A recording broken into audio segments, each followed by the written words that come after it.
Kita sambut dengan meriah Al-Ustadz Cecep Maulana.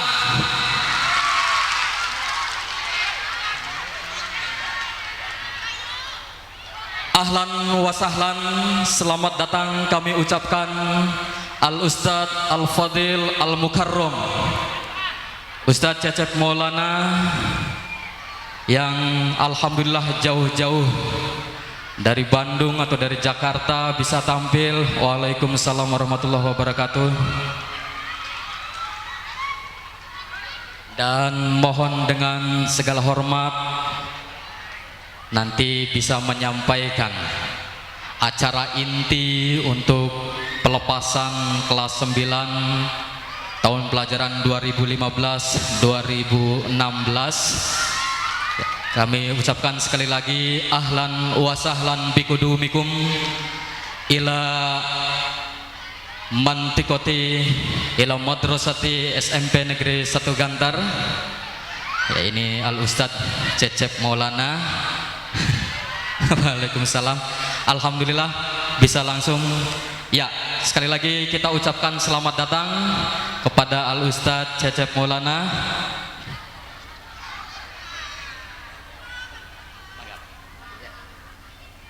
Langsung Pak, ya sebentar. Ini aja,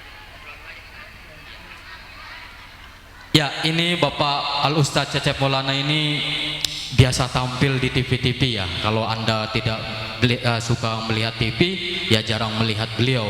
Ini adalah salah satu penceramah yang ulung ya, bisa melihat suasana. Ini dari akhir atau lulusan dari pesantren Al-Jawami, kemudian melanjutkan di Universitas Negeri Sunan Gunung Jati dan juara 1 untuk lomba dai aksi ya di Indosiar.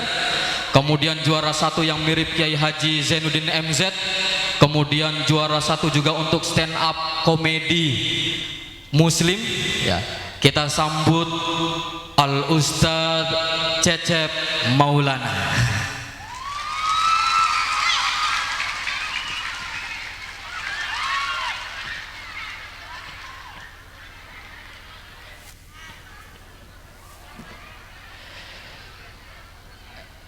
Assalamualaikum warahmatullahi wabarakatuh.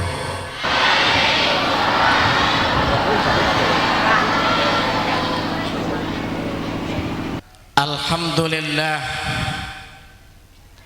alhamdulillahillazi amarna anunsir rahmah bainal khalqi wal anam wa nahana minal istibdadi wal istijlam.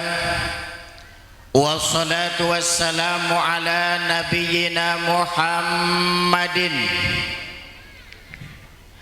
allazi qad ghayyara hayatal insan minal istijlami ilal ihtimam ar-rahmah wa ta'awun bainal khalqi wal anam. Ashhadu an la ilaha illallah wa ashhadu anna Muhammadan abduhu wa rasuluh la nabiyya ba'dah. Ya Allah, berilah keberkahan semua yang hadir pada kesempatan ini. Panjangkan umurnya, cerdaskan otaknya. Jadikanlah orang-orang yang di hadapan saya ini pemimpin-pemimpin Indonesia di masa depan yang amanah. Amin ya rabbal. Baik, kenalkan nama saya Cecep Maulana, sering dipanggil Ustadz Odong-Odong. Banyak orang yang bertanya-tanya kenapa saya dipanggil Ustadz Odong-Odong. Karena dulu saya berprofesi penarik beca anak-anak atau penarik beca odong-odong di Lapang Tegalega Bandung tahun 2010. Setiap hari saya selalu mampir ke toko-toko buku bekas. Di situ saya koleksi buku-buku agama. Sebagian penghasilan saya belikan buku tersebut. Saya nggak terlalu pintar, Saya tidak juara satu waktu sekolah, tapi saya suka baca, alhamdulillah. Sekarang buku-buku itu jadi perpustakaan. Malah saya juga suka koleksi dengan kaset-kaset ceramah, pidato. Saya punya koleksi kaset almarhum Kiai Haji Zainuddin MZ.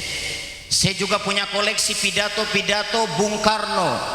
Sampai juga saya mengoleksi retoris terkenal seperti John F. Kennedy.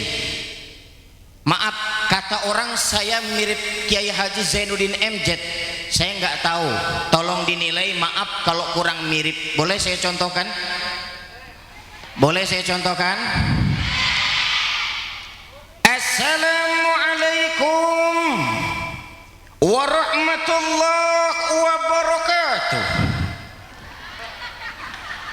Kiai Haji Zainuddin MZ mengatakan hakikat puasa membentuk manusia bertakwa, intinya pengendalian diri agar kita terhindar sifat tercela, sekaligus membentuk kepekaan sosial dalam kehidupan. Masih banyak saudara-saudara kita yang hidup di bawah garis kemiskinan, maka kalau kita diberi keluasan rezeki, di sana ada hak anak yatim, janda-janda tua, panti jompo kurang mampu. Iklan layanan masyarakat ini terselenggara kerjasama dengan larutan penyegar cap kaki 3.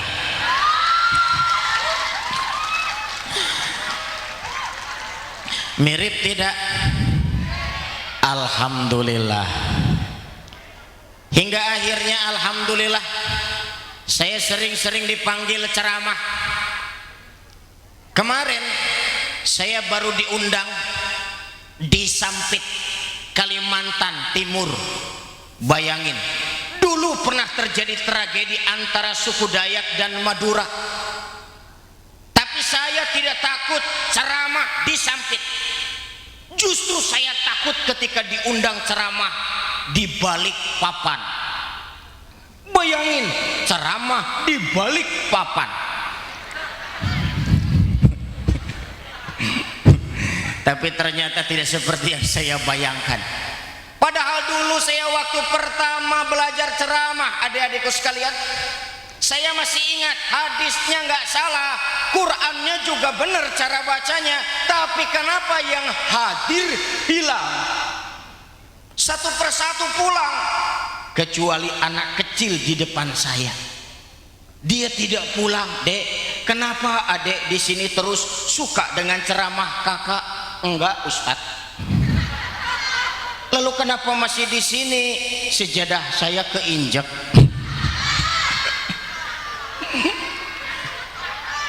Disitulah saya belajar, disitulah saya terus belajar. Ingat, filosofi 3 jangkrik. Jangkrik itu ditutup 3 gelas dengan ketinggian yang berbeda. Jangkrik yang pertama gelasnya 10 cm, jangkrik yang kedua 20 cm, jangkrik yang ketiga 30 cm. Sebulan tidak dibuka-buka, tidak mati karena dikasih makan dan minum. Selesai 30 hari, dibukalah gelas-gelas itu. 3 jangkrik itu loncat dengan ketinggian yang berbeda. Jangkrik pertama loncatnya 10 cm, jangkrik yang kedua loncatnya 20 cm, jangkrik yang ketiga loncatnya 30 cm. Kenapa berbeda ketinggiannya? Selama 30 hari mereka terbiasa dalam satu gelas mereka ngukur, kalau loncatnya ketinggian kejeduk kepalanya. Kita bilang sama ketiga jangkrik, hei jangkrik, kalian bodoh. Sudah tidak ada lagi gelas, sudah tidak ada lagi batas. Tinggilah loncat kalian, karena sudah tidak ada batas. Maaf, kebodohan ini sering kita praktekkan dalam kehidupan. Kita sering bercita-cita rendah karena kita merasa orang kampung. Kita sering membatasi cita-cita kita karena kita merasa hanya lulusan SMP, SMA. Saya tidak kuliah, saya sudah tua, saya anak desa. Jangan lagi katakan seperti itu. Dulu saya tukang beca, tapi saya berani mengatakan satu saat saya akan berdiri di depan pemimpin-pemimpin dunia untuk bicara di hadapan dunia tentang kebangkitan. Jangan bermimpi kecil, pejamkan matamu, bayangkan sentuh langit, cita-cita yang tinggi. Walaupun langit tidak bisa tersentuh, bukalah matamu, senyumlah. karena kau sudah berada di antara bintang-bintang. Betul?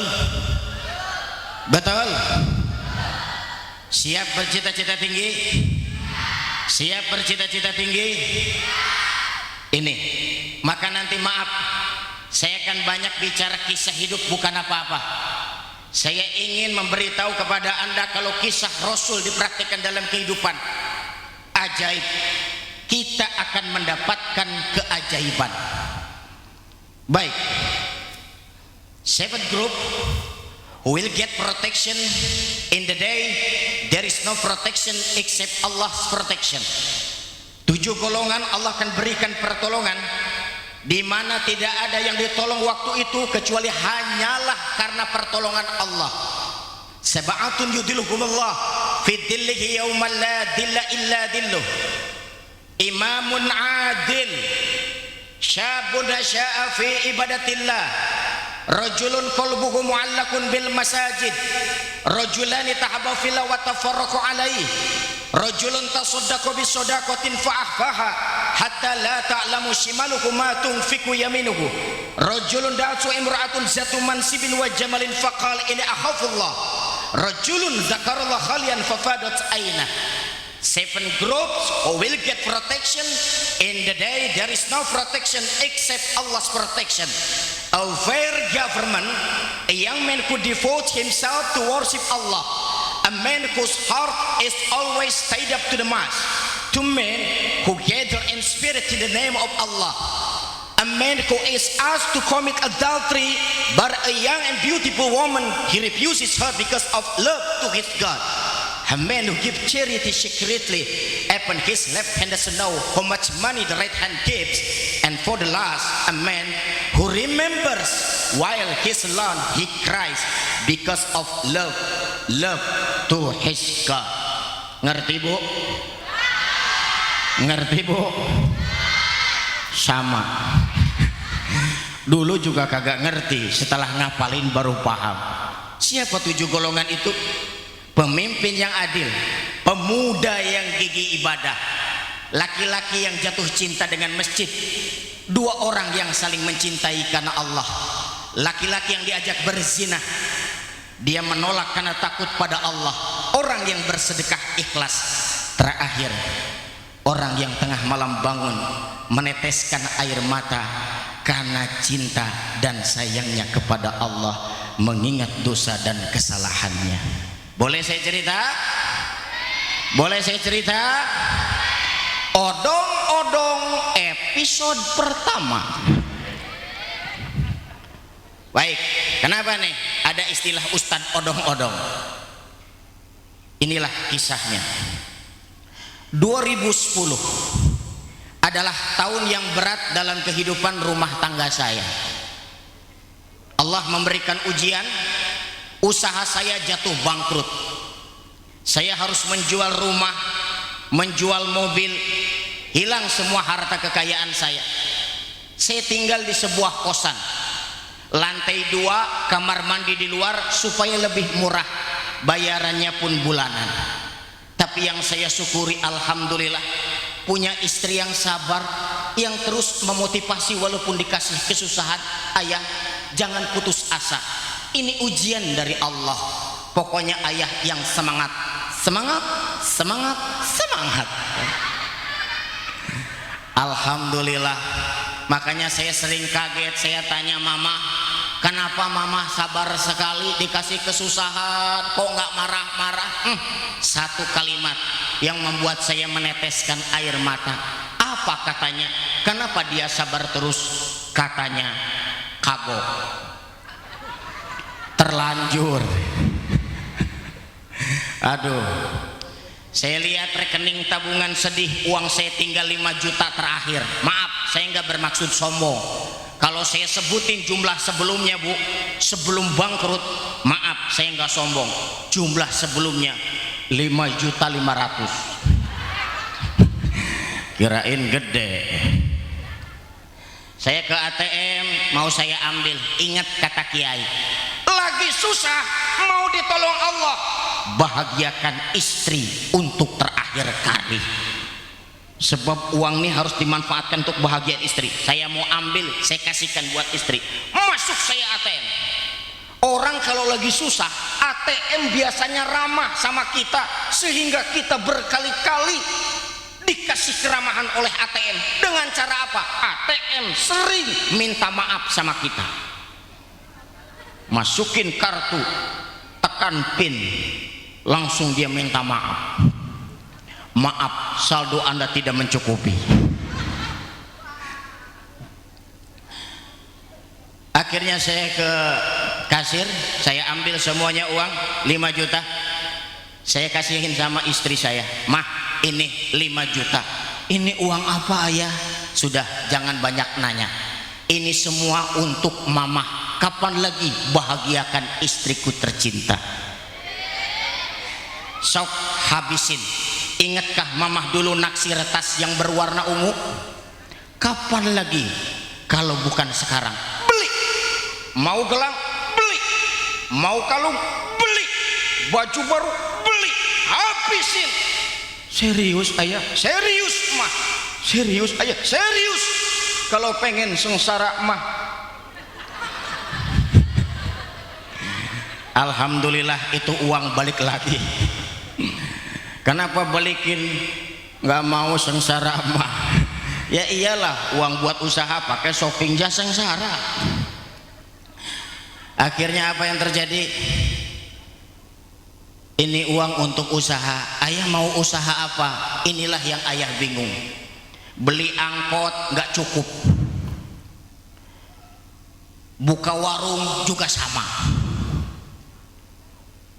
Udah aja, mama punya ide, gimana kalau bikin butik 5 juta, mesin jahit belum ada, nggak cukup mah. Jadi ayah mau beli apa? Ayah mau beli odong-odong, harganya 5 juta. Odong-odong itu apa? Beca anak, mirip beca di kayu, cuma diem aja. Tempat duduknya ada 4 di depan, naik turun. Jadi ketika di kayu, rantainya berputar, kursinya naik turun, ada 4. Satu anak bayar 500, satu lagu 500 perak. Apalagi lagunya lama banget.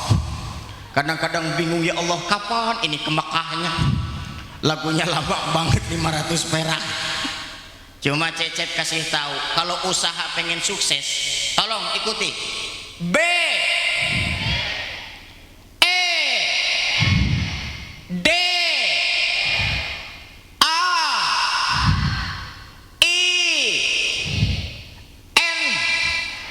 apa? Bedain. Ini kunci. Kalau Anda punya usaha apa, ingin sukses, rezeki ngalir kayak air, gampang. Usahalah air isi ulang. Yang penting apapun usaha Anda, bedain. Di sawah ada sapi 100 ekor ngantri, penuh lumpur warnanya coklat. Ada sapi 1 dicet warna kuning. Maaf, mata kita lihat yang mana? Kuning. Kenapa? Beda. Betul tidak? Cecep lihat pakai baju gaya Arab, padahal hidung bulat, tidak ada mancung-mancungnya Arab. Karena Cecep tahu di lokasi ini nggak ada yang pakai kayak begini. Bedain. Makanya tadi waktu datang aja sudah wah. Untung kita masih menahan diri ya, tidak datang wah.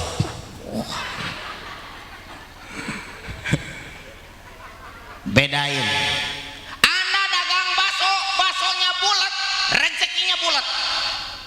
Tapi kalau dagang bakso, baksonya kotak, yang beli bingung. Mas, kenapa kotak? Anda belum tahu nih, baca di kaca roda. Bakso dadu padodo, dalamnya sumsum, beda. Orang mulai bingung. Iya nih, ini nih beda. Makanya saya ketemu tukang bubur. Mang, berapa tahun jualan bubur? 30 tahun Ustadz. Sudah punya berapa roda? 1. Wah, ini pasti ada masalah nih. 30 tahun punya satu roda, sedangkan Alfamart, Indomart sudah ribuan. Padahal sudah Mei, tetap aja Maret. Nggak ada Alfamei. Apa yang terjadi ini? Kenapa tukang bubur ini ada yang ketawanya agak terlambat? Kenapa ini? Baru ngerti ya? Gak apa-apa, bisa dipahami ya. Masih kelas 1? Oh ya. Pantasan yang kelas 3 langsung ketawa. Ini yang bapak-bapak masih bingung nih. Baik, terus. Sudah, jangan lihat kamera. Sini lihatnya. Ya. Percaya diri aja, tenang aja, jangan biasa-biasa aja ya, biasa-biasa aja, nanti juga hasilnya dihapus lagi nanti. Tukang bubur itu saya bilang, Mang 30 tahun punya satu roda, pengen Mang berkembang usahanya, gimana caranya? Tempel nomor handphone di kaca Mang, tulisin bubur siap kirim, 10 menit tidak nyampe gratis. Atau Ustadz bangkrut saya bingung ya, ngirim ya, jaga roda bingung ya, bingung kalau Mang hanya sendiri, makanya ambil karyawan anak kecil yang nganterin, gajinya dari mana? Kalau pakai konsep begini, ada konsumen baru yang minta dianterin, rezeki nambah buat bayar, untung beli roda kedua. Ini namanya bedain. Kemudian B, silakan. Y A K I N. Apa? Banyakin. Setelah bedain, banyakin. Apapun usaha Anda, yakin Anda akan sukses. Ini bukan omong kosong. Pengalaman, ada seorang pemuda datang kepada saya, namanya Asep. Ustadz, saya bosan hidup susah. Saya tanya sama dukun, saya disuruh bugil di sebuah gua. Saya bilang, Sep, kalau kamu ngikuti itu dukun, kayak enggak buduk pasti. Saya nggak tahu buduk bahasa Indramayunya apa ya. Oh sama Pak, pantesan ketawa. Jadi gimana Ustadz kalau saya hidup susah begini? Akhirnya saya kasih dia cerita Sukai. Selesai saya kasih dia cerita Sukai, saya tidak ketemu dengan Asep 10 tahun. Tahu-tahu setelah 10 tahun saya lihat dia di Metro TV, diwawancara oleh sebuah bank nasional, salah satu pengusaha sukses di Indonesia. Saya juga kaget lihat si Asep di TV, dia jadi pengusaha sukses. Ini betulan. Saya silaturahmi ke rumahnya, udah lama saya nggak ketemu, kan dia lama di Batam, balik lagi ke Bandung. Akhirnya saya datang ke rumahnya, ketok-ketok pintu, assalamualaikum. Waalaikumsalam. Begitu dibuka, langsung si Asep, wah, meluk saya. Ustadz, hampir sujud, jangan Sep, jangan. Sampai dia nangis, saya juga nangis karena kaki saya keinjak.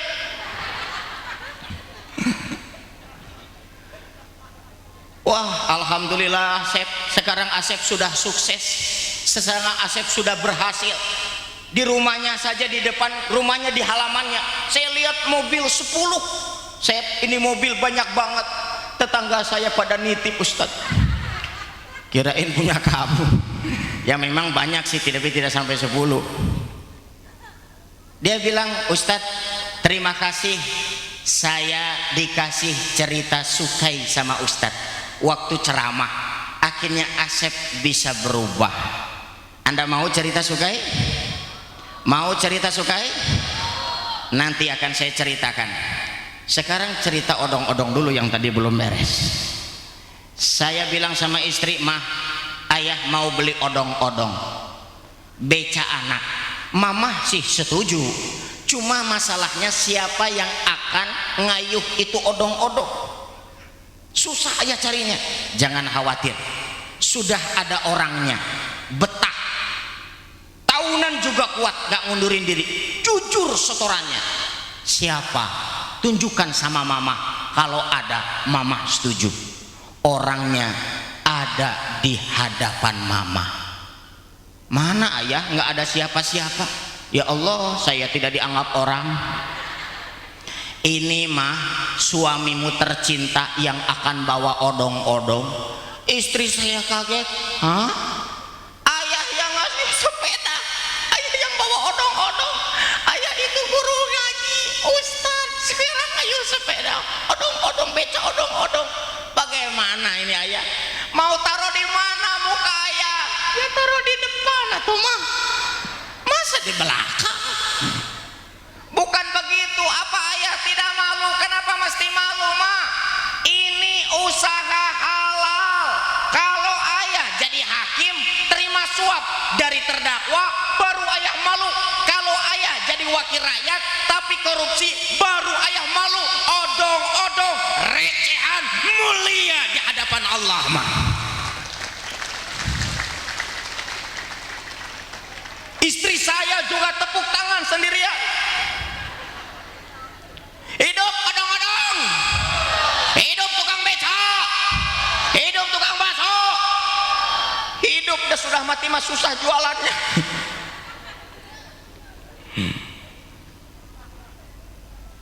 Kenapa kita mesti malu mah?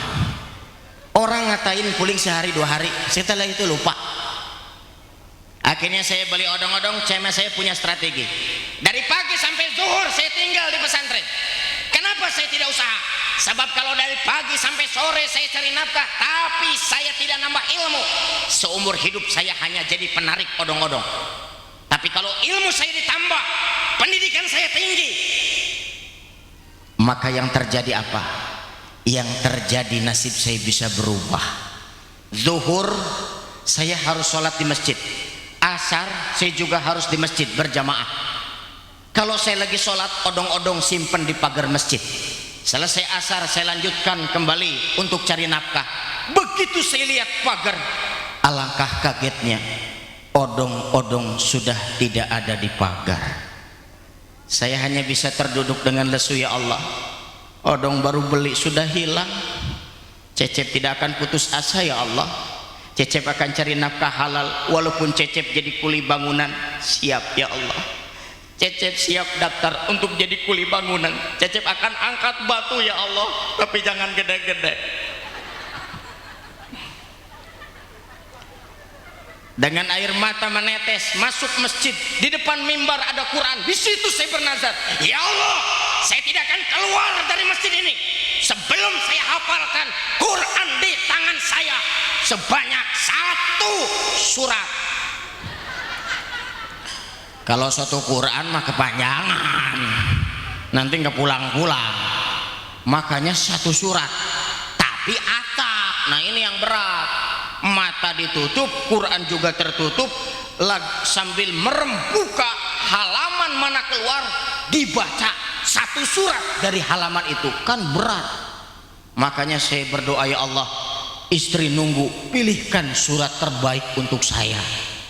Saya sambil merem, dibuka itu Al-Quran sedikit-sedikit dari belakang. Kalau dari depan kan Al-Baqarah, makanya dari belakang.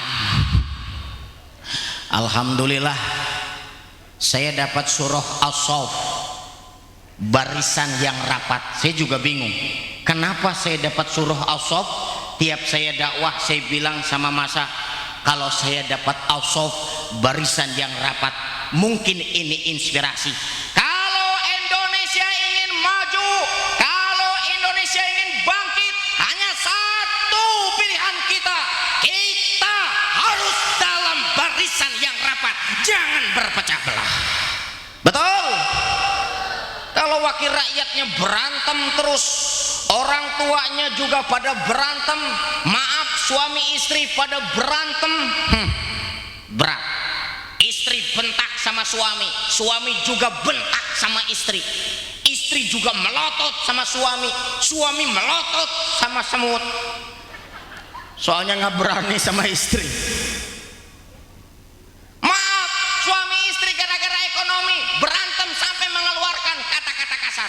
rezeki berkah hilang. Sampai nama-nama binatang disebutkan. Sudah. Bolehkah berantem? Boleh, tapi jangan gunakan nama-nama binatang. Kalau lagi berantem, gunakanlah nama-nama buah-buahan. Sambil melotot, apel. Jawab, jeruk. Salah. Duku. Kedong-dong. Jambu. Monyet. Ya kan masih buah-buahan. Hanya satu orang yang ngomong, kalau dua beda. Yang jelas awas, jangan gara-gara ekonomi jadi begitu. Hati-hati tuh. Kalian juga kalau dalam keseharian, adik-adik, awas jangan gunakan nama-nama binatang ya. Kalau ada yang membuat marah, jeruk, itu. Jangan gunakan, saya nggak bisa sebutkan binatang tersebut ya. Jeruk, sambil emosi, apel. Wah, supir angkot juga begitu tuh. Kadang-kadang kan gara-gara disiap sedikit, wah keluar kata-kata. Nah, begitulah kita. Dari sensor tuh, binatang, jangan itu supir angkot. Mulai sekarang nyetir emosi, jeruk. Oh, datang tukang jeruk, ya 1 kilo, enak kan jadi sehat begitu. Makanya adik-adik mulai sekarang nih harus mampu nih.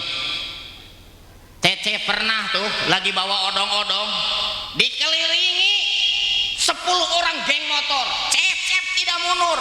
Kenapa? Udah ujung tembok. Mau mundur gimana? Saya sudah takut sampai saya yakin Allah nolong saya. Nyamperin Pak, wajahnya serem. Ya Allah, tolonglah saya.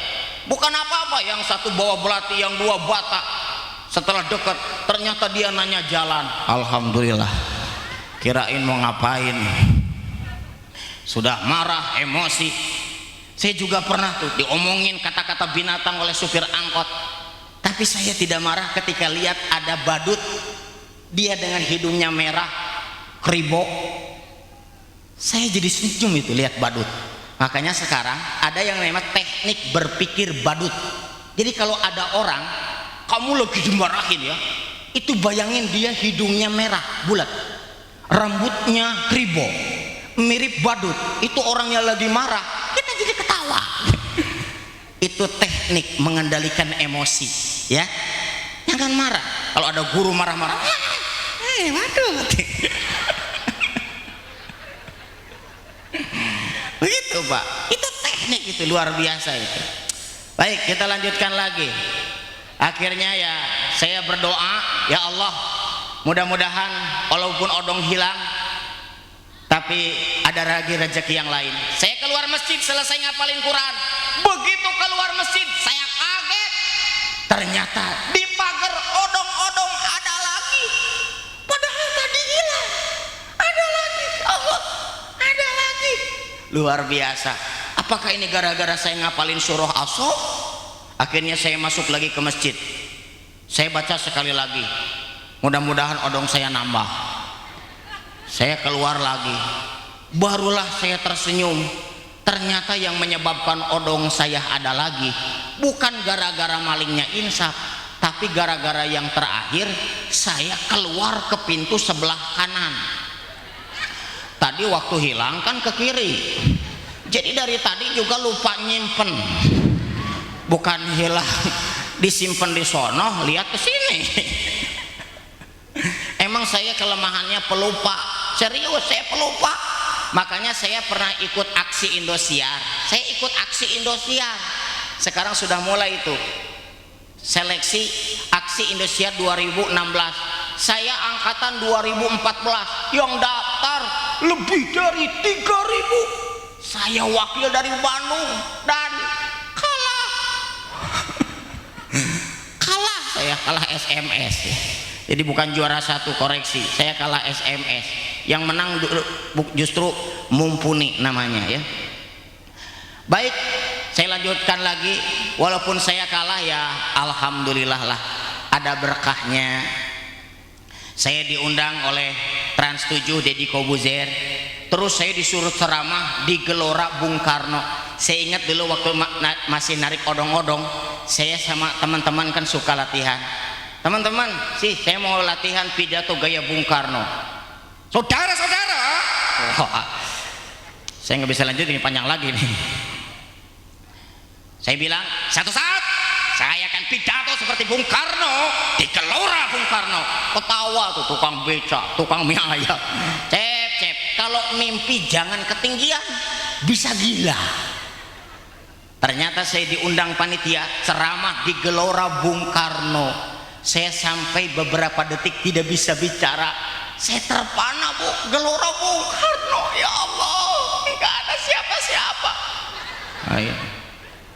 Karena saya datang hari Sabtu itu, acaranya Minggu. Saya bilang panitia, kenapa saya disuruh ke sini sekarang? Maaf Ustadz, besok itu yang hadir 5 menteri. Kita ingin semua yang tampil ceramah dulu sekarang, nggak ada siapa-siapa. Inaugurasi dulu. Oh ya, nggak jadi masalah. Akhirnya besoknya tampil. Makanya jangan pernah bermimpi kecil ya. Mimpi itu yang tinggi, aku jadi presiden, pokoknya yang tinggi-tinggi aja. Jangan pernah bermimpi rendah. Hei adik-adikku sekalian, cita-cita yang tinggi. Betul? Siap? Siap? Coba konsentrasi, tangannya ke atas semuanya. Semuanya, bapak-bapak juga sama. Semuanya Pak. Ini relaksasi, putar. Ikuti apa yang saya perintahkan. Siap? Jangan lambat, harus cepat. Ini harus cepat. Pegang dagu. Dagu.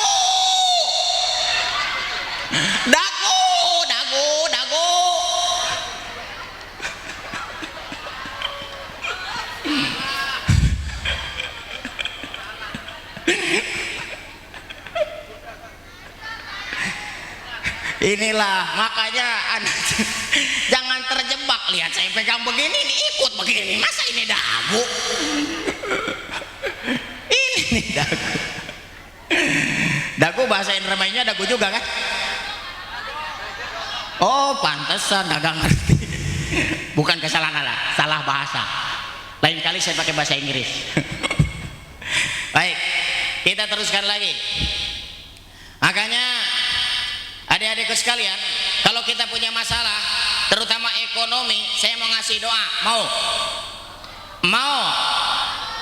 Doa apa Ustadz? Sukses usaha bisnis diridhoi Allah, rezeki ngalir lancar. Maaf, bapak-bapak mau nggak? Ini doa bukan sembarang doa. Ini doa sama Nabi diajarkan selesai Isra dan Mi'raj. Dapat perintah sholat di masjid, Nabi ketemu sahabat Abu Umamah sendirian, nggak pulang-pulang. Ditanya Nabi, kenapa nggak pulang? Saya banyak utang di luar pada mau nagih. Makanya saya di masjid, karena nggak ada yang berani nagih utang di masjid. Sama Nabi dikasih doa, Allahumma inni a'udzubika minal hammi wal hazan wa minal azzi wal kasal wa minal jubni wal bukhal wa min ghalabati dain wa qahri rijal. Kalau Anda mau, saya kasih doanya. Siap? Siap? Doa lagi punya utang. Allahumma. Waduh, bapak-bapak kompak amat.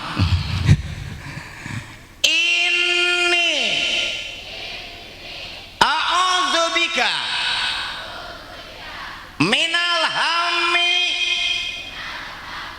wal hazan wa minal azzi wal kasal wa minal jubni wal bukhl wa min ghalabati dain wa qahri rijal. Afal apal enggak? Nanya diikutin lagi. Afal panjangnya mirip amat, dikirain bahasa Arab, padahal nanya apal enggak? Apal? Ya itu dong.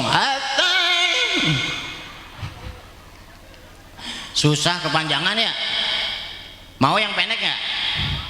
Pak, ini serius Pak. Kalau Bapak punya utang, baca di depan yang nagih dalam hati, yang nagih langsung gak ngelihat kita. Beneran. Mau nggak? Mau nggak? Yuk kita baca doa lagi punya utang agar tidak kelihatan yang nagih. Allahumma lunasin. Nah itu caranya Pak, supaya nggak ditagih lagi, lunasin Pak, langsung manjur. 20 afal lunasin. Makanya adik-adik, kita semua kumpul di sini untuk cari ilmu, betul?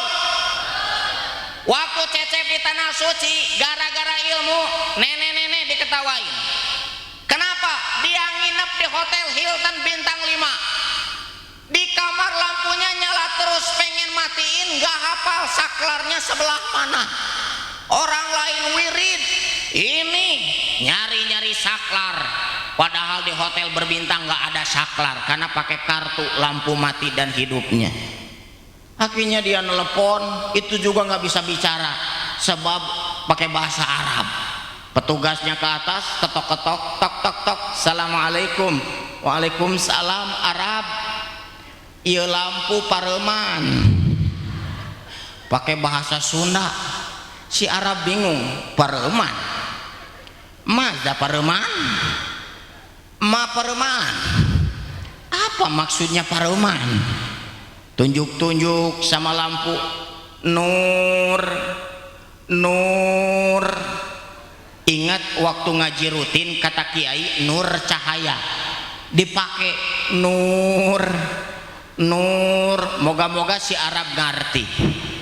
Nur, si Arab bingung, ini kenapa nenek-nenek nur-nuran, sambil pengen nangis. Ke Arab, si nenek ngomong begini, nur, innalillahi wa inna ilaihi rajiun. Maksudnya matiin lampu, sebab ingat kalau ada yang meninggal dunia pakai itu. Si Arab bukan matiin lampu, masuk kamar, disangka si kakek meninggal dunia. Gara-gara nggak tahu ilmu bahasa. Yang kompak, gara-gara nggak tahu ilmu bahasa. Saya lagi, gara-gara nggak tahu ilmu bahasa. Ada lagi jemaah, saya pengen beli korma, nggak seberapa, cuma pengen beli 2 kilo, sampai asar nggak dapat korma. Kenapa? Ketiap tukang korma ngomong begini, rokataini, rokataini, maksudnya 2 kilo, 2 kilo. Ingat sholat subuh. Untung tukang korma nggak komat, sebab itu minta 2 rakaat. Gara-gara nggak tahu ilmu bahasa, gara-gara nggak tahu ilmu bahasa. Penting. Ada lagi yang terakhir, tukang beca disamperin turis, kata turis kamir, kata tukang beca kegambir tuan. Kata turis what, kata tukang beca kuat tuan. Masa tukang beca nggak kuat? Kata turis let's go, jigo. Nggak ditarik gara-gara nggak tahu ilmu bahasa. Siapa yang mau Arab tadi?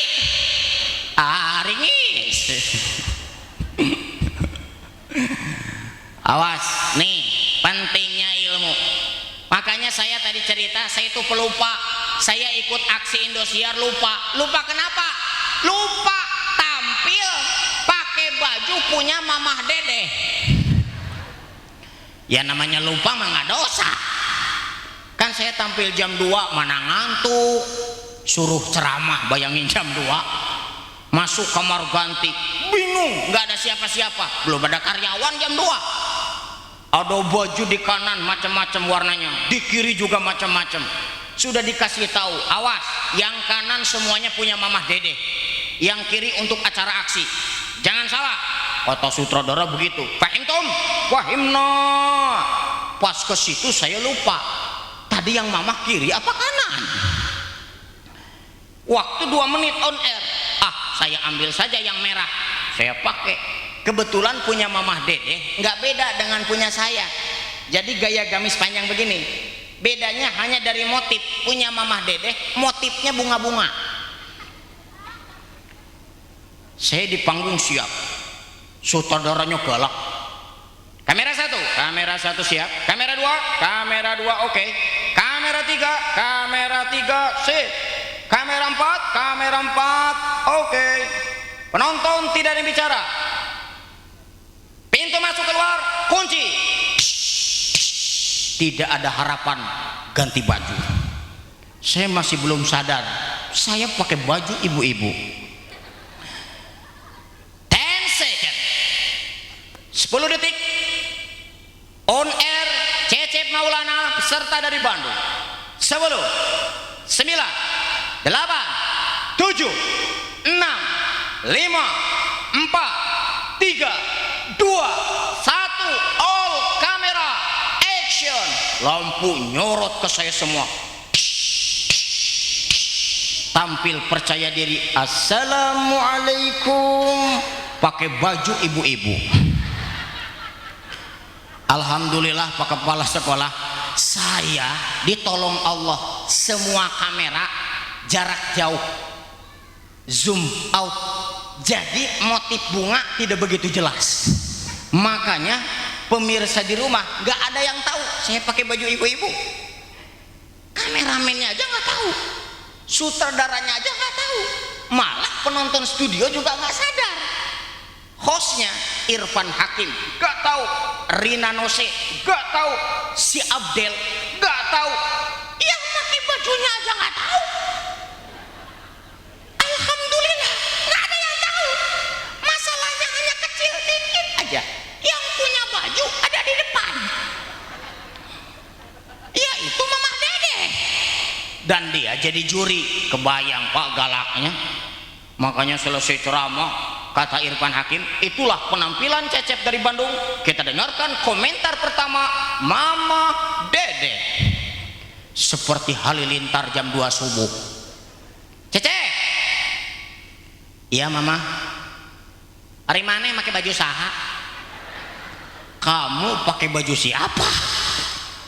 Aduh ibu-ibu, saya kan bingung ditanya begitu. Yang nggak tahu atau Mama, saya ambil di ruang ganti. Yang kanan, yang kiri. Yang kanan itu punya Mama semua. Saya malunya sutradara sampai tertawa-terbahak-bahak. Yang tadinya galak, apa? Si Cecep pakai baju Mamah Dede. Semua kamera siap, zoom. Wah, dideketin. Set.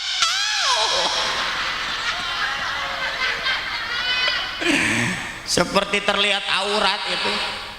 Saya malu, tapi justru saya ditolong Allah. Justru karena kasus itu banyak SMS dukungan. Kalimantan, Sulawesi, Sumatera, Batam pada SMS. Mungkin kasihan. Hayo kita dukung, jangan biarkan dia tereliminasi. Kita SMS untuk Mamah Cecep. Makanya kalau kita lagi terpuruk jangan sedih. Kalau kita lagi berada di bawah jangan berduka cita. Allah bisa menolong kita. Betul? Baik, saya akan cerita sesuai janji. Sukai. Siap dengarkan cerita Sukai? Siap dengarkan cerita Sukai? Kenapa cerita Sukai membuat Asep yang asalnya hidupnya susah jadi pengusaha sukses di Indonesia? Ada 3 pemuda. Tolong ikuti. Yang pertama namanya Sikin. Siapa? Yang kedua namanya Kemen. Siapa? Kemen. Yang ketiga namanya Sukai. Siapa? Di kampungnya kemarau panjang, hujan gak turun-turun. Si Sikin ngomong terus, kesel saya mah, kemarau panjang gak bisa mandi, susah cari air, terus aja ngomong. Itu si Sikin. Beda dengan si Kemen, dia beli 10 ember, ngambil di sungai walaupun jauh, tetangganya pada beli, dia jadi ada rezeki. Nih, mikir usaha. Itulah Kemen. Beda dengan si Sukai. Si Sukai dia lari dari kampung, itu bukan kabur, tapi dia ingin tahu apa yang dilakukan desa lain ketika kemarau. Selesai membandingkan kampung yang satu, kampung yang kedua, kampung yang ketiga, balik lagi. Dia gambar di sebuah kertas kincir air yang besar, ditempatkan 10 ember, disimpan di tengah sungai. Ember-ember tersebut teraliri air, terisi penuh, naik ke atas karena bentuknya kincir.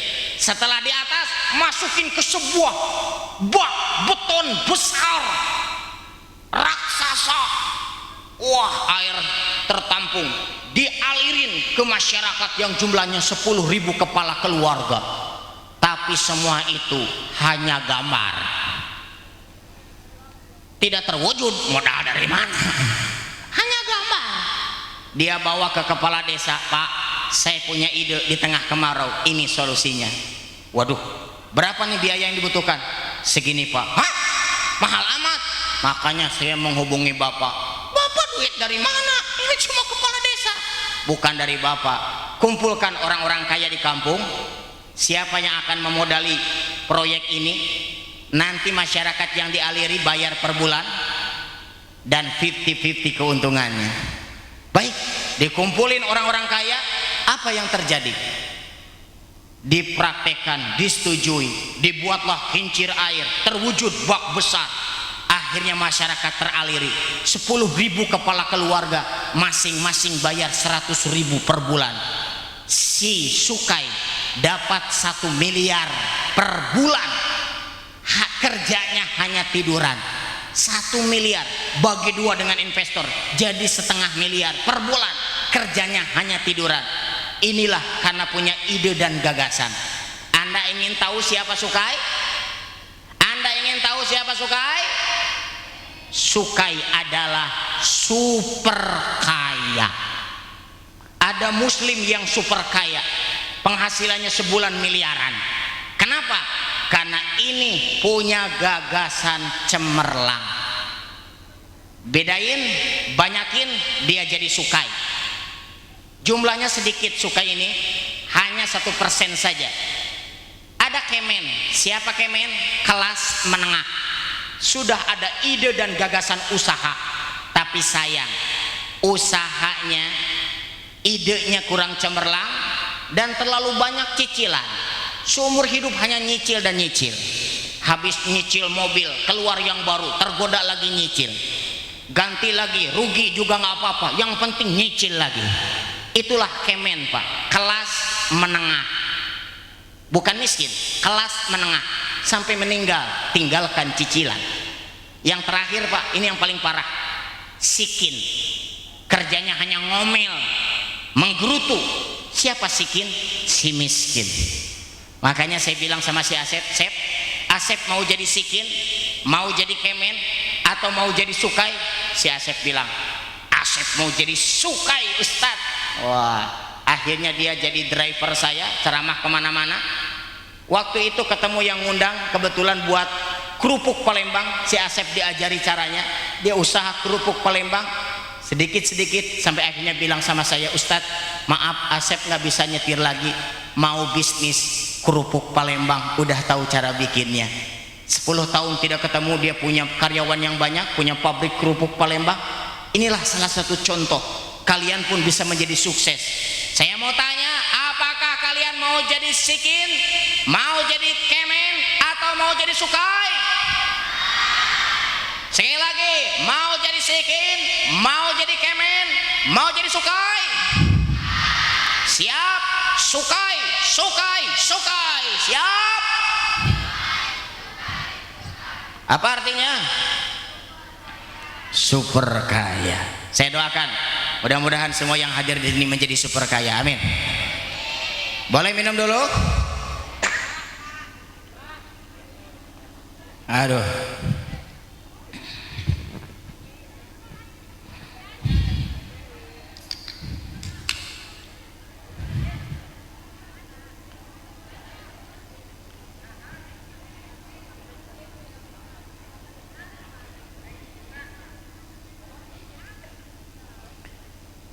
Pak, Bu, diminum. Adik-adik diminum.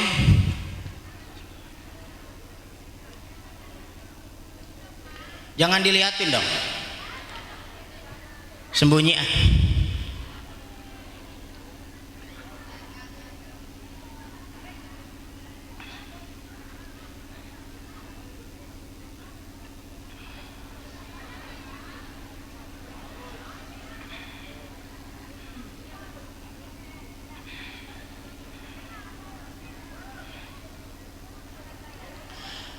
Mudah-mudahan panitia semua yang nyiapin acara ini, nyiapin air minum ini dicatat masuk surga, amin. Ibu-ibu yang lihat air minum ini dicatat masuk surga, amin. Bapak-bapak yang lihat air minum ini dicatat masuk surga, amin. Pemuda, pemudi, anak-anakku semua yang lihat air minum ini dicatat masuk surga, amin. Satu lagi, jangan lupa kita doakan orang yang baru saja minum air ini, kita doakan ke surga duluan. Nggak diaminin. Pantesan ada duluan, kita ke surga bareng-bareng, amin ya robbal. Adik-adikku, saya masih ingat ketika saya bawa odong-odong hujan yang deras. Apa yang terjadi? Istri saya sampai sekarang gak tahu suaminya ini pernah buka kemeja pakai kaos dalam, kemejanya digunakan untuk nutupi odong-odong tuh supaya tidak kehujanan. Lihat dompet sedih, saya cuma bisa cukup beli nasi 3 bungkus, itu juga cuma nasi padang. Mewah ya padangnya, Bu. Saya beli 3 bungkus. Yang pertama karetnya 1, yang kedua karetnya 2, yang ketiga karetnya 4. Pedas banget. Saya berteduh, selesai reda, pulang. Ada pengemis 2 orang, adik kakak. Dari mana Ustadz tahu adik kakak? Ditanya, enggak. Sebab yang kecil ngomong begini, kak berarti adik kakak. Kalau kek berarti cucu dan kakek. Itu aja, amat. Lapar. Nah ini yang nggak kuat, yang kecil ngomong begini, lapar. Saya kasih 1 bungkus, yang karetnya 2. Makanya saya pulang bawa 2 bungkus, yang karetnya 1 dan karetnya 4. Apal sama karet, bagus. Saya pulang, semua ayah akan merasakan apa yang saya rasakan. Belum nyampe di halaman, putri saya tercinta Zahra Maulana Putri teriak, mama, ayah pulang, ayah pulang. Ya Allah, baru dengar ayah pulang, bahagia luar biasa. Keringat bercucuran, tidak terasa itu capek.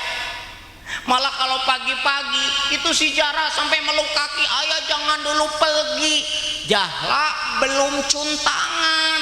Ya Allah, capek itu gak terasa karena masih pagi, belum kerja.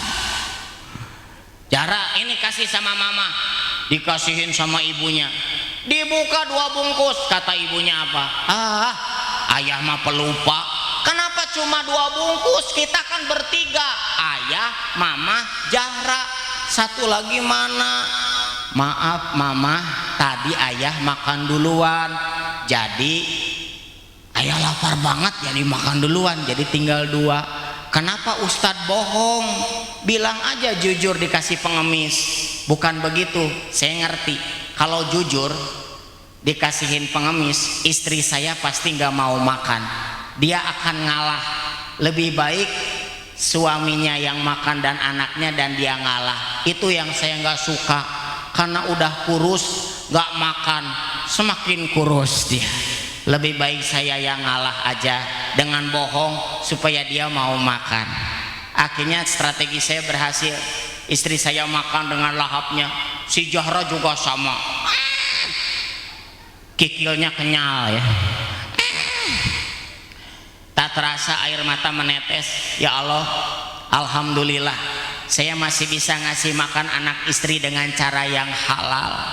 Banyak di zaman sekarang orang nggak mikir apakah halal atau tidak untuk anak dan istri. Terima kasih ya Allah. Mungkin orang bilang saya miskin, tapi saya berani berkata, akulah manusia terkaya di dunia karena punya anak istri yang menyenangkan hati. Tahu-tahu saya disuapin, si Jahra juga sama nyuapin. Apa-apaan ini? Jangan bohong sama mama. Mama tahu ayah bohong. Bohong gimana mah? Mama tahu ayah itu belum makan. Udah belum. Mama tahu dari mana ayah belum makan. Dari tadi liatin terus. Mana air liur di sini lagi netes. Padahal itu air mata bercampur ludah. Akhirnya kami makan 2 bungkus bertiga. Nikmatnya luar biasa. Makanya sampai sekarang saya kalau beli nasi padang suka 2 bungkus gitu. Padahal buat sendiri itu semakin rewok gitu. Hadirin yang dimuliakan Allah, makanya jangan sabar, jangan bersedih hati, tetap harus sabar. Jadi jangan sabar lagi. Siap, terus. Nih terakhir nih, saya masih ingat istri saya bilang begini, ayah, mama pernah nggak minta yang mahal-mahal sama ayah? Nggak pernah. Kenapa sih mah? Iya, minta juga nggak ada. Tapi ini mah serius ayah, cobalah rumah itu beli sendiri, jangan ngontrak terus. Jahra yang ngomong sama mama, Jahla pengen punya kamar sendiri warna pink, ini kontrakan tidak boleh dicat, pengen pink warnanya. Kapan punya rumah sendiri? Betul mama pengen punya rumah sendiri. Betul ayah. Yuk kita minta sama Allah. Malam-malam tahajud bareng bu, sambil nangis. Cecep nggak kuat, itu istri ngomong begini, ya Allah, kayaknya susah begini teh gara-gara saya sebagai istri banyak nyakitin suami. Maafin mama ayah. Enggak mama mah baik, mama mah nggak salah, mama mah nggak pernah marah-marah. Ayah yang banyak salah mama. Emang ayah, pas saya ngalah diangkat. Akhirnya selesai berdoa, ya Allah, istri saya bilang pengen punya rumah sendiri. Saudaraku, anak-anak, saya ikut aksi Indosiar kalah, bukan juara 1, juara 2, juara 3, juara 7. Tapi aneh, dapat hadiah sebuah rumah. Indosiar aja bingung. Ini si Cecep kenapa nggak juara dapat rumah, yang juara 1 aja nggak dapat. Dapat dari mana? Ini serius ibu-ibu, saya juga bingung, nggak ngerti. Saya tampil, semua peserta harus cerita nyata, tidak boleh bohong. Saya ceritakan ketika saya diundang orang kaya dari Cianjur, pengusaha Jepang. Apa yang terjadi? Saya diundang oleh pengusaha tersebut ke Cianjur, kaget, diundang, dijemput mobil mewah. Saya baru pertama naik mobil mewah kayak begitu, ya Allah, ini rasanya mobil mewah, kacanya susah dibuka, mau nanya malu, lebih baik diam aja. Ternyata lumayan engap, saya nggak bisa napas dari Soreang ke Cianjur. Pas nyampe panitia buka pintu, alhamdulillah. Ini memang namanya ini ekol. Ini dari Arab Saudi. Kalau Anda cari di tanah air ini nggak ada ini. Jadi mohon dimaklum, ukuran kepala saya bukan orang Arab. Jadi copot. Jangan kemana-mana. Saya akan kembali setelah pasang ekol berikut ini.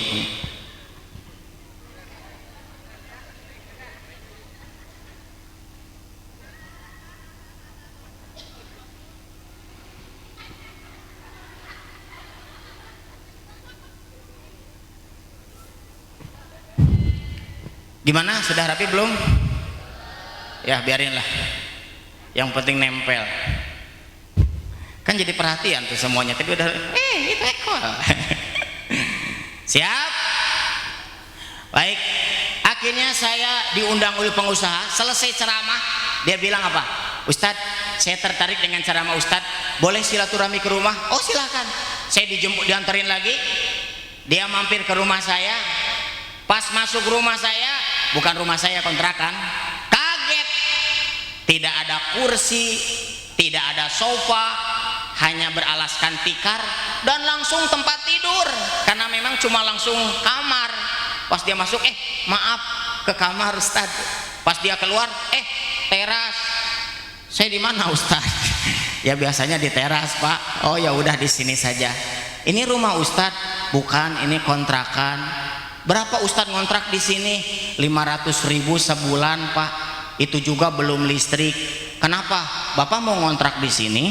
Oh enggak Ustaz, saya punya rumah di Jepang. Maaf Ustaz, jangan tersinggung. Perusahaan saya suka ngasih macam-macam sih sama guru-guru agama, penceramah. Kalau tidak keberatan, rumah ini akan saya beli dan saya hadiahkan untuk Ustadz. Saya sampai nggak bisa ngomong. Ustadz, karena ini perusahaan resmi, tolong besok ke Cianjur bawa proposal, luasnya berapa, nomor KTP Ustadz, karena mesti resmi. Ditunggu besok Ustadz ya. Ya Pak, ya Pak. Besoknya saya tidak datang ke Cianjur Pak, padahal tinggal ngambil cek seharga rumah. Kenapa saya tidak datang ke Cianjur? Karena kalimat terakhir, tolong bikin proposal. Kalau saya bikin proposal datang ke dia, berarti saya yang minta-minta. Saya nggak mau, karena ini untuk pribadi. Kalau buat masjid mah nggak apa-apa bikin proposal. Untuk pesantren ini buat rumah sendiri bikin proposal. Coba ibu ke tetangga edarin proposal. Teteh, gimana nih proposal? Buat apa? Lagi bikin kamar, mau nyumbang kan lucu. Kalau untuk masjid mah nggak jadi masalah. Saya juga sama. Akhirnya saya nggak dapat rumah, dan itu saya ceritakan di aksi Indosiar. Lebih baik saya tidak punya rumah, kata saya. Lebih baik saya tidak punya rumah daripada saya dicap sebagai peminta-minta. Wah, Mama Dedeh langsung tuh. Biasanya marah-marah, dia bilang apa? Cep, Mama suka dengan prinsip kamu. Lebih baik tidak punya rumah daripada jadi peminta-minta. Udah, jangan dipikirin. Berapa harga rumah itu? 40 juta mah.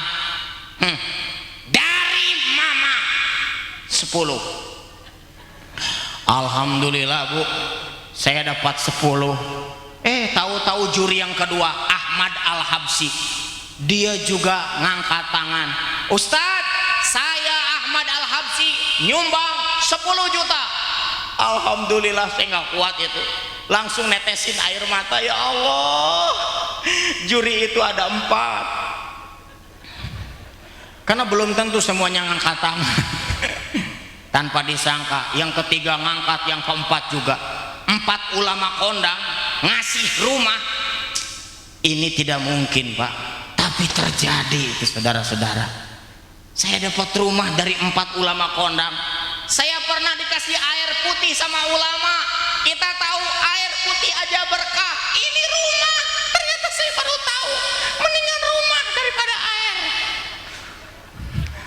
Tapi ya dua-duanya berkah sih. Kalau nggak ada rumah ya air aja. Saya pulang, pengusaha tadi Pak nelpon, ini serius, karena itu siaran langsung. Ustadz, tadi lihat di TV, betul rumahnya sudah dibeli Mama Dedeh? Betul. Kenapa nggak bilang soal proposal? Udah, itu nggak usah dibikin. Saya sekarang transfer 40 juta Ustadz. Jangan Pak, jangan, sudah dikasih Mama Dedeh. Dan teman-teman, jangan begitu Ustadz, ini rezeki. Terima aja Ustadz. Yang tetangga beli supaya lebih luas.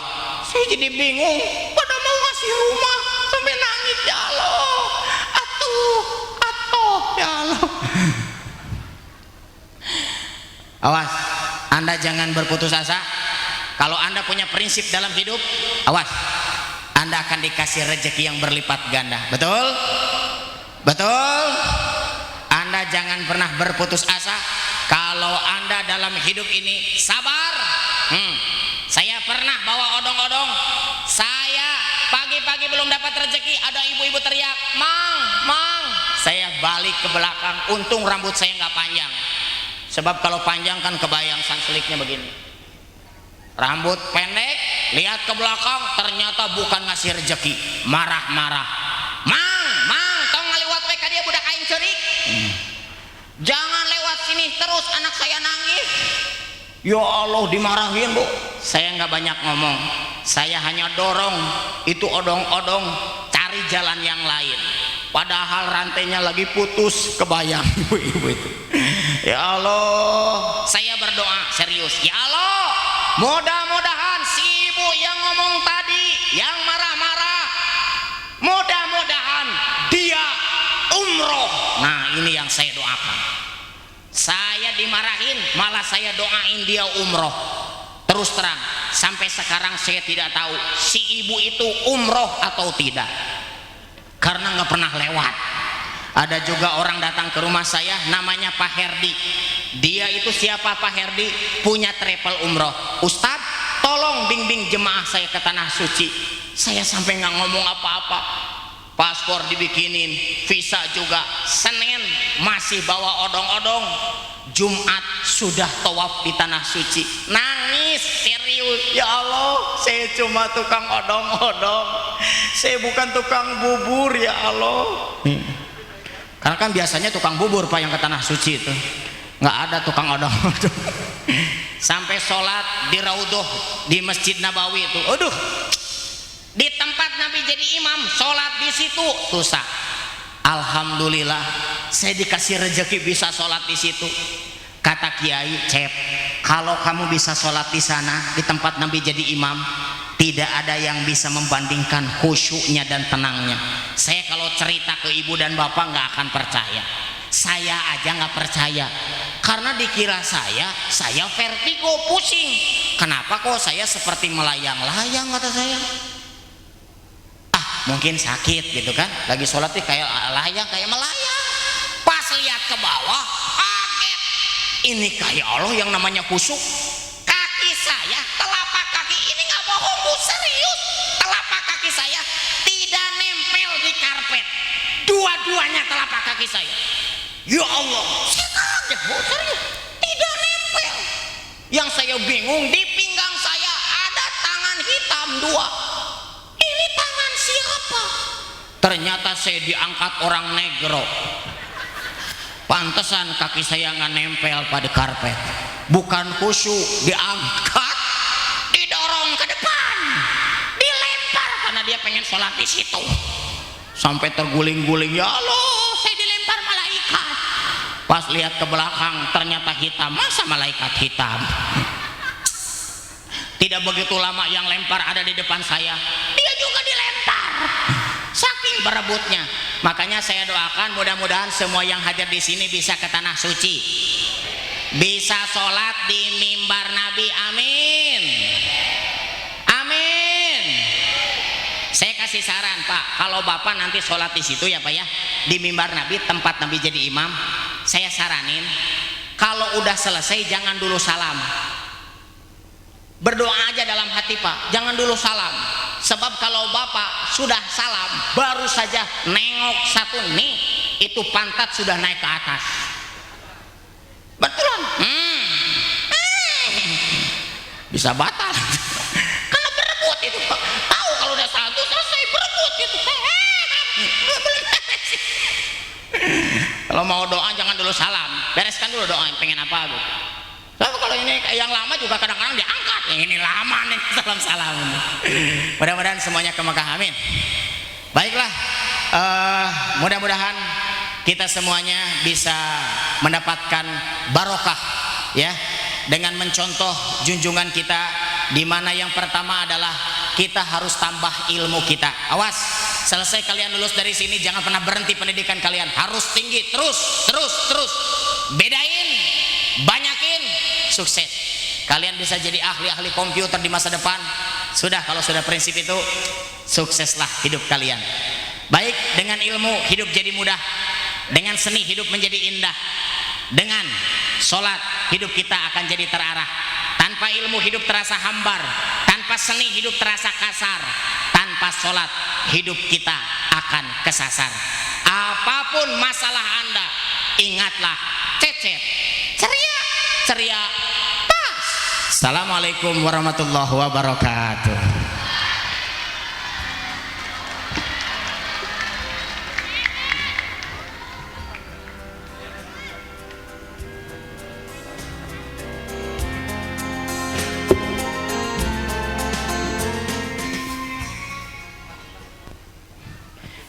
kita doa bersama-sama. Ya Allah, ya Rabbi, ya Rahman, ya Rahim, ya Arhamar Rahimin.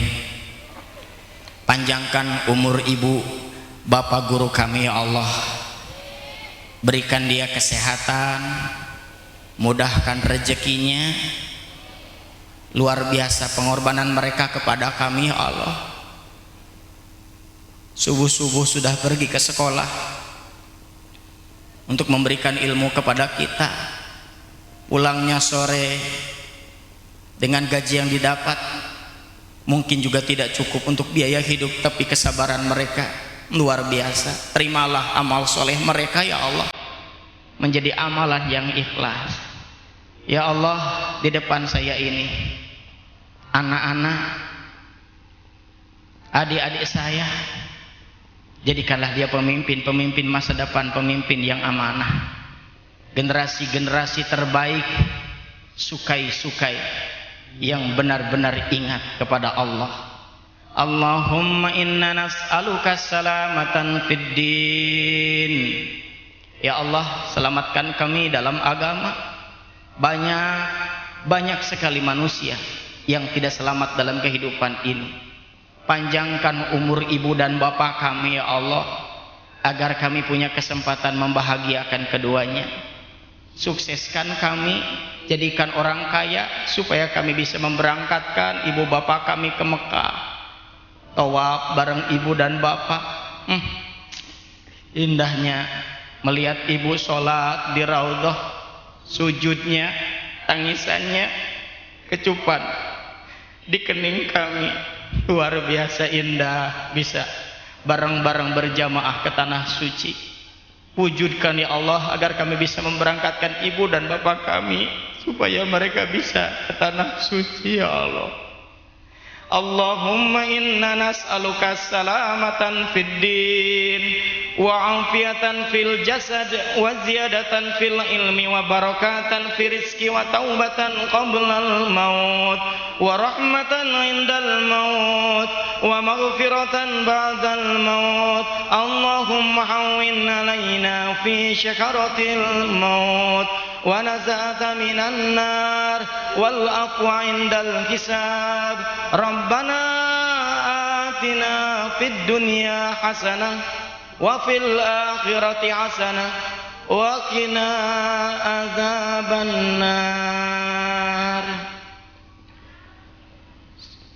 Al-Fatihah.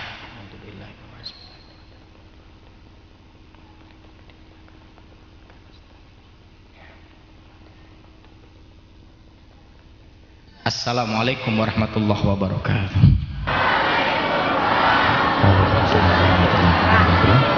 Syukran jazilan, terima kasih kami ucapkan kepada Al Ustaz Cecep Maulana telah bisa hadir dan telah memberikan tausiah kepada kita semua, dan alhamdulillah telah memimpin doa.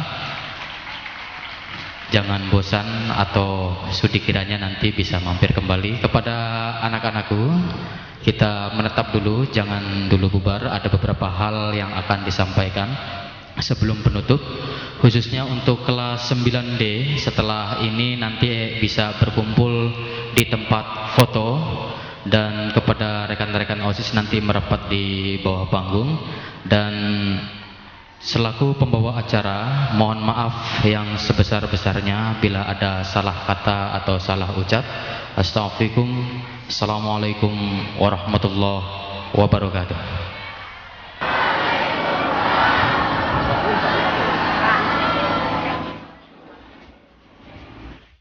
Piki, sebentar. Ya, merapat sebentar.